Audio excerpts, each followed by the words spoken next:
Hi, I'm Rebecca the Prairie Gal from the great Prairie state of Illinois, and welcome to another one of my Prairie adventures. Today we are visiting the Fox River Trolley Museum, which is located in South Elgin, Illinois, about 25 miles west of Chicago on the Fox River. So if you're ready, let's go.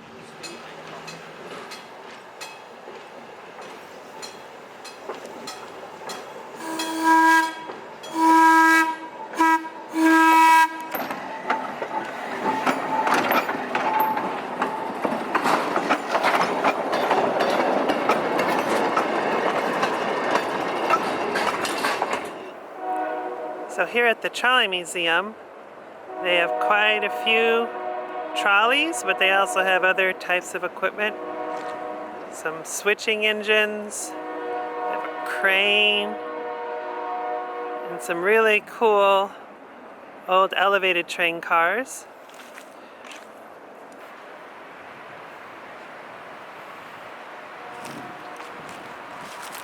This car says Shoreline Route Evanston. And it says North Shoreline.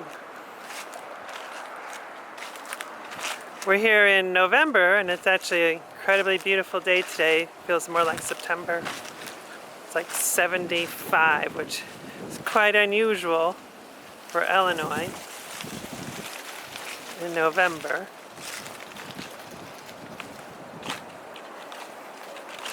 Here's an old Illinois Central caboose.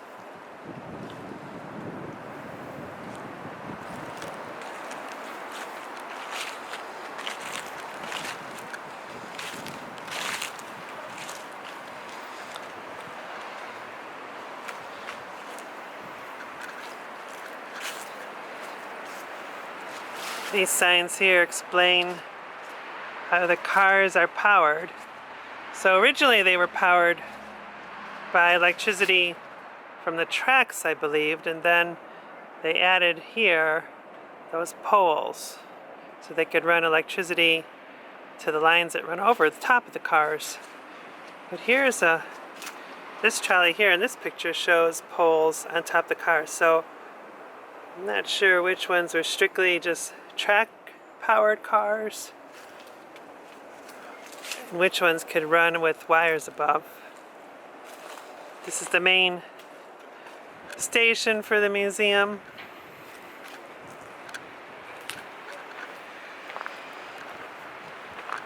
Right now they're getting ready for their Christmas season, where they do their own rendition of the Polar Express, and gives children an opportunity to meet Santa Claus and have hot cocoa and some cookies and ride on the rails to the North Pole.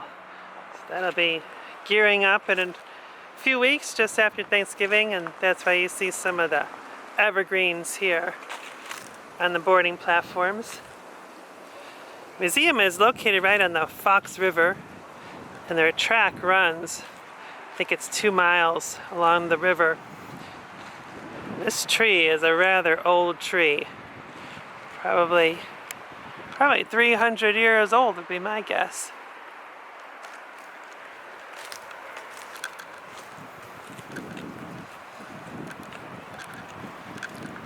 We'll go down here and check out this building and this little engine. This building here is one of their more recent acquisitions for the museum. It had been seen, where I used to see it was in Wayne, Illinois. It was actually in someone's backyard being used as a shed, and they were going to tear it down, but instead it was given to the museum, and it's going to be displayed here at the museum as it was intended. And I'm going to walk up there and see what the sign says. Just a little bit more history about this building.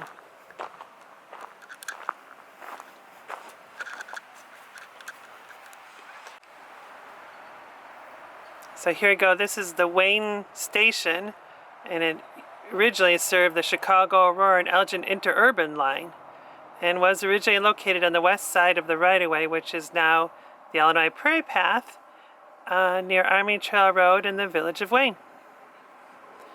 It went into service in 1903. And this is their newest building, so they're going to be restoring it, I'm guessing, to what it looked like in 1903. I know they have the engine here on the front of these elevated cars, but I think that's just for moving the cars around when they're not powered on. So I know these elevated cars run on their own with electricity.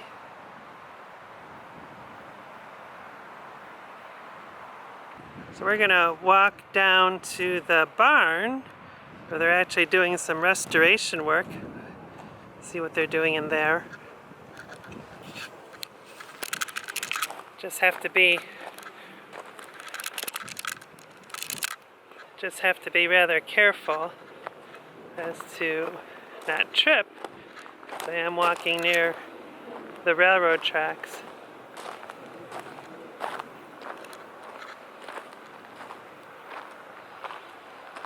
Hi everyone, I'm here with Joe, and he's a volunteer here at the museum. And what sorts of projects have you worked on? Well, there's just so many changes since I got involved in 1976. So we're just trying to get our train together for Polar Express. We've got mechanical issues that we've kind of resolved but not resolved. We resolved to live with them. The fellows have been clearing brush. We had a lot of track put in, or a lot of ties put in on the main line. This is not the main line down here during the year. They've been working in the car barn on the 4000 series cars, and every time you open up something you find more that has to get done. So that's a part of it too. So you're saying all because you're a museum, you're also a real working railroad. Oh yes, yes. So all the that's the thing that you have to let our members and the public know that this is real. This is not a model railroad. It's real stuff. It's real heavy. It takes hard work. And you know, you have to be very careful around it too. So right. I've been working on, number 5 got repainted. Well, that looks very pretty. Maybe we could walk down there and take a look at it? Sure. All right, so we're up with the orange engine. Number 5. This car is, I'm only about 4 months older than it is. Oh my goodness. But this engine was purchased by the railroad in 1946 to replace the 2 electric locomotives that were doing the freight operation, hauling the coal to the hospital and hauling the pigs to Kerbers and things like that. Now, did it run on this line? Oh yes, it did. It did. So this is a piece that's actually original to the line. This railroad, right? That's really cool. And the railroad, when it was purchased, shortly after that, Bob DeYoung bought the railroad, and I gotta keep this right. This is his daughter's son-in-law. So he's a great-grandson, I guess. He provided the funds for this repainting, and they took it down to bare metal. So there was a lot of prep work on it. All right, which side is the front? Or it don't matter. The front happens to be that end. Oh. That's because you have to know which way it is. Oh, they got the horns on this side. Yes. Well, yes. The horns were restored, were put back in. They're like the original horns. I don't believe they are the original horns, but they are the one. There's a pipe coming out there. Yes, I see it. That's where there was a whistle. Oh. And when this locomotive was originally delivered in 1946, that's all it had was a whistle. Huh. But they soon discovered that they needed horns, so they got horns. Another thing that we've restored to it is its bell. Oh, the bell. Well, that's cool. That works pneumatically. Mm-hmm. And when they redid it, the lettering is actually vinyl. The original lettering was hand painted by a fellow that liked to drink a lot, and the more he drank, the better he screamed. Oh, that's funny. But anyway, and we had repainted this once when we got it in 2001, or before we got it. It was here from 1946 until 1973, if I remember correctly. That's in '71. The state hospital converted from coal to natural gas, and the museum in its first reiteration was a tenant on the line. Well, since our landlord was going out of business, we had to buy the railroad, but we couldn't buy the locomotive. So he leased and then eventually sold the locomotive to Chicago Gravel Company, which was located in Spalding, sort of in Elgin. And so it worked there for 27 years. And when they closed that pit and got out of shipping stone by rail, it became available, and the company, the land company that bought the locomotive, or bought the whole property, donated the locomotive to us. And they allowed them to repaint it because they had painted it a rusty color. Now the orange, that would have been the original color? Well, this is the from 1955. When it came, it was a light blue, which I think more or less faded into gray. We have a few photographs. We don't have any color photographs of it in that paint scheme. We have black and whites. Mm-hmm. But before they scraped all the paint off, some of us have taken pictures where the original paint was coming through, and it was a light blue, but I think it faded to a gray. So some people called it gray. But you know, almost all those people are not around anymore. Oh, is it okay to climb up on it? Well, I can't climb up on it, but could I climb up on it? If you can, the station there. Is it called cab? Well, yeah, this is the cab, mm-hmm. And it has two engines. We almost have the second engine working. There's still some bugs in it that we haven't quite straightened out yet, although we put a lot into it. But and this is basically an industrial locomotive. It's not a road locomotive because it'll only go. It's only supposed to go 20 miles an hour. If it goes any faster, the two motors will fly apart because they're going so fast because it's geared very low. It's only, with both engines, it's only rated at 300 horsepower. Wow. So, but it was fine for the job that it had to do here.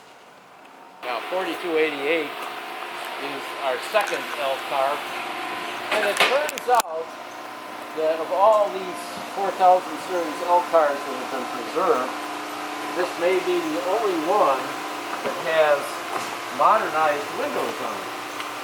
How do you mean modernized? Well, if you look at that window there, which is the window for the motorman, yes, it has a gasket seal around it. It's it's just a different kind of window than. And what year is this car? I want to say this one is 1922. Wow. But the CPA put a lot of money into it, and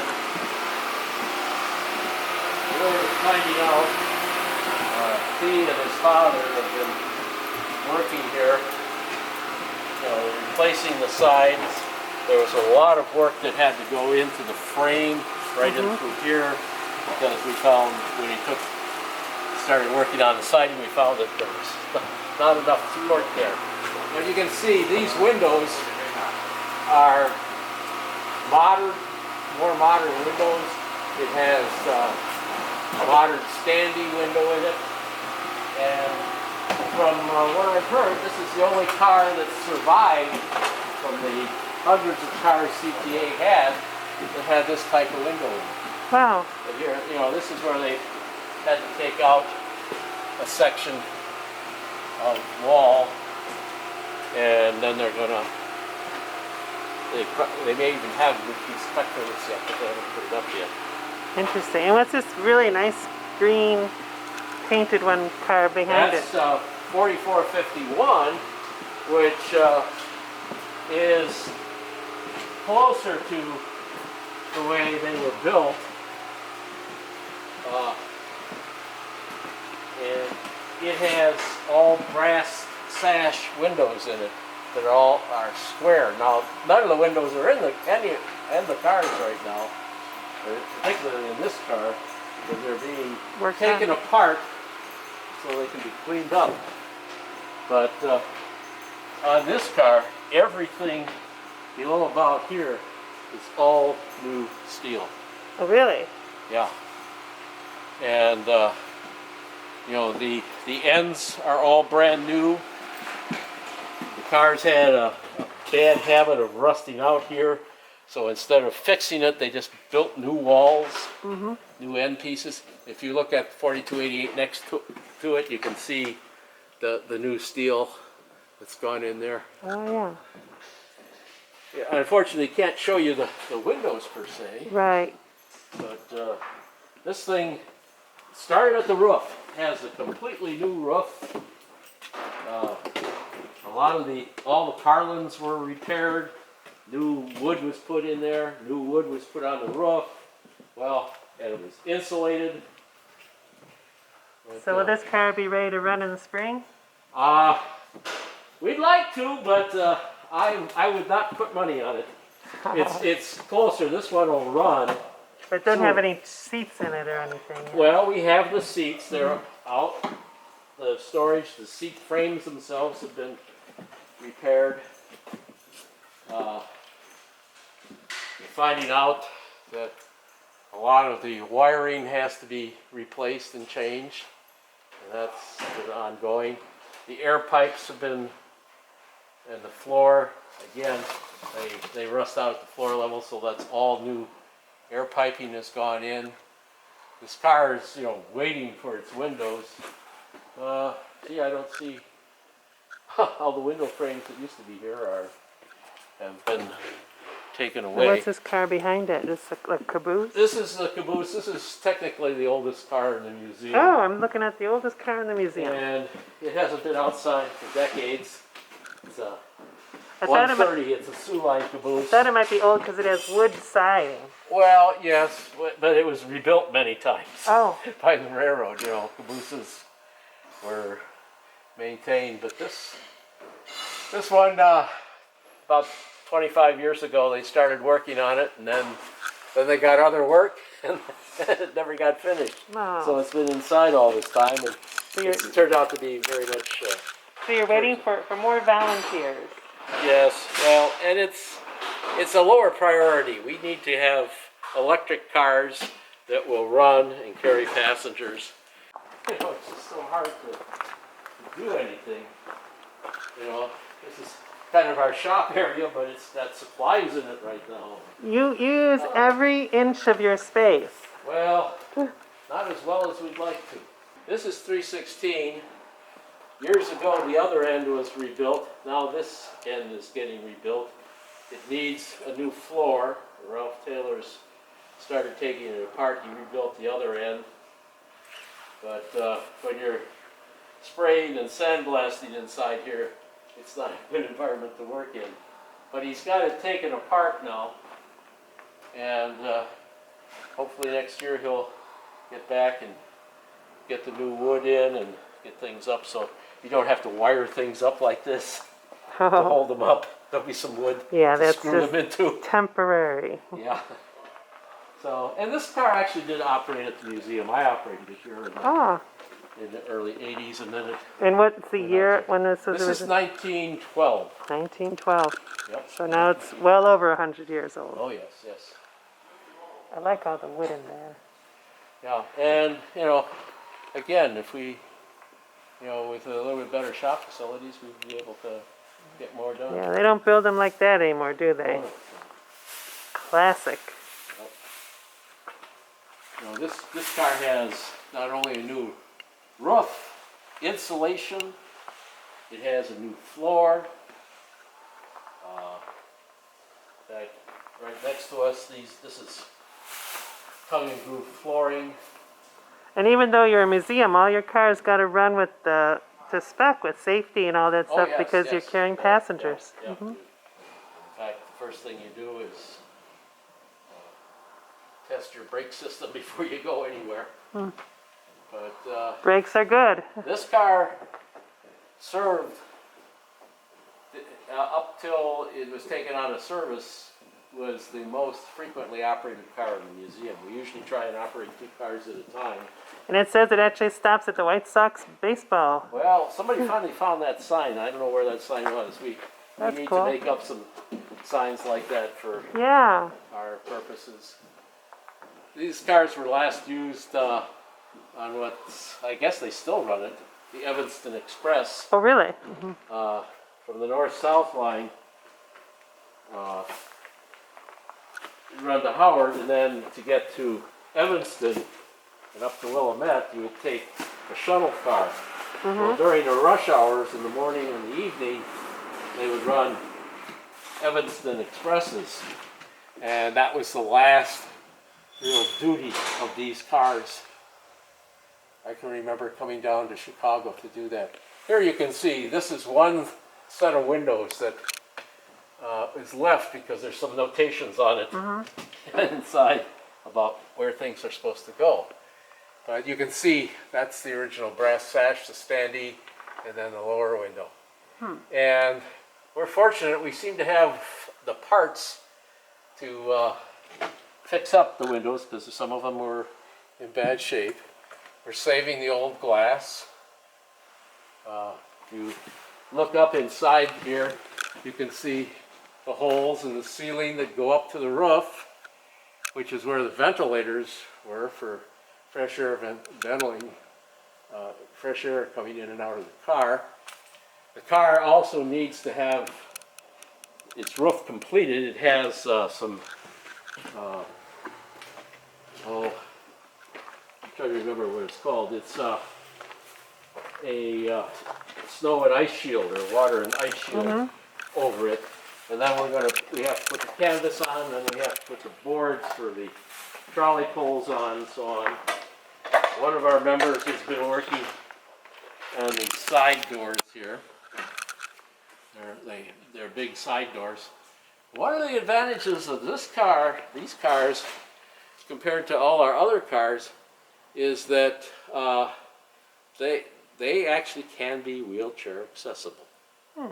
All of our other cars are pretty well limited Because the doorways are only 26 inches wide. And you usually board at a platform. Right, and these cars board at high-level platforms. So the plan is to make these cars available when somebody in a wheelchair would like to take a ride. So That's a really good I think idea. will be an exciting improvement for us. Okay. Well, thank you, Joe, for the very fascinating tour of the barn. Glad to do it, and I hope I hit all the high spots. I think you did, yeah. A lot of work here, a lot of Yes. volunteer hours spent, Yeah. and you can see the craftsmanship and the workmanship is just excellent. So we keep trying.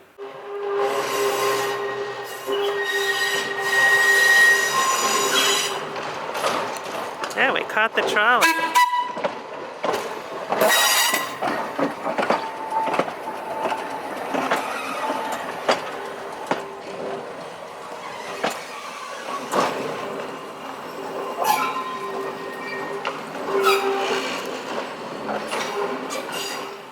I'm sure they know how to hook the two of them up. So my friend Art now is going to throw the switch on the track. This one's an easy one. Almost. See, it is what they call a spring switch. What does that You mean? have to activate the spring. So- that means it's good and tight. So what do you mean by spring? These. Well, what happens is when a train comes through, as they did, and it's set for the main, it will actually snap over to allow the 715 to come through, and it'll stay that way. Actually, that means spring switch usually means that as soon as the train goes through, it flops back to the main. But there is kind of a spring loading that holds it until a train comes through, and it will automatically stay in the direction of the last train that went through. Oh, that's pretty cool. The tie plate tends to help the spikes hold the rail better. The spikes can keep the rail from moving out, but that little edge on the tie plate keeps down the wear, spreads the wear out, and reduces the risk that the rail will shift out. And then the ones that join the two rails together, what's that Now called? these are what they call joint bars. And joint bars, we want to make sure get the best support. So if you have any judgment and you have 100 ties to change, make sure you change the ones under the joint bars. Museum, they came out here in 1962 and they built a siding, like what we call now Castlemere, on the property that they bought. And looks like we're going to have some action here. And then I better get off the tracks. museum started operations for the public by 1966. In 1966, they went about. They didn't even go as far as the car is now. So by 1984, we created the Fox River Trolley Association, which runs the Fox River Trolley Museum, and that's the current guys The operator. now.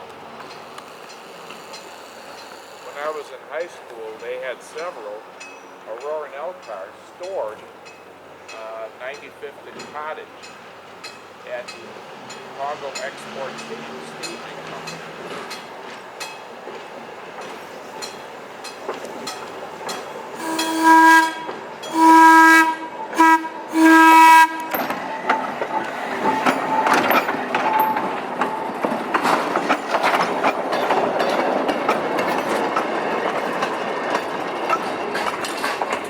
This concludes our visit to the Fox River Trolley Museum.